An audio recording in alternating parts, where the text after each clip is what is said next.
அகில இந்திய காங்கிரஸ் கமிட்டி உறுப்பினரும் மாநில செயலாளரும் மாநில மகிழா காங்கிரஸ் செயல் தலைவரும் கோவை மாநகராட்சியின் மாமன்ற உறுப்பினருமான டாக்டர் ஆர் காயத்ரி தனது வார்டில் பொதுமக்களின் நலன் மற்றும் சுகாதார பாதுகாப்பை முன்னிட்டு தீவிர நடவடிக்கைகளை மேற்கொண்டார். வார்டு முழுவதும் கொசு தொல்லையை கட்டுப்படுத்தும் நோக்கில் கொசு ஒழிப்பு புகைமூட்டும் பணிகள் தீவிரமாக மேற்கொள்ளப்பட்டன.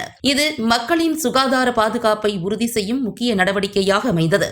அதோடு சுகாதார மற்றும் தூய்மை பணிகள் தொடர்பாகவும் டாக்டர் காயத்ரி விரிவான ஆய்வு மேற்கொண்டார். கழிவுகள் அகற்றுதல், கால்வாய்கள் சுத்தம் செய்தல், குடியிருப்பு பகுதிகளில் சுத்தமான சூழலை உறுதி செய்வது போன்ற பணிகளை விரைவாக நிறைவேற்ற சம்பந்தப்பட்ட அதிகாரிகளுக்கு அறிவுறுத்தினார். பொதுமக்களின் வீடுதோறும் சென்று நேரடியாக சந்தித்து அவர்களுடன் கலந்துரையாடி அவர்களின் பிரச்சினைகளை பதிவு செய்து உடனடி தீர்வு காண நடவடிக்கை எடுக்கப்பட்டது.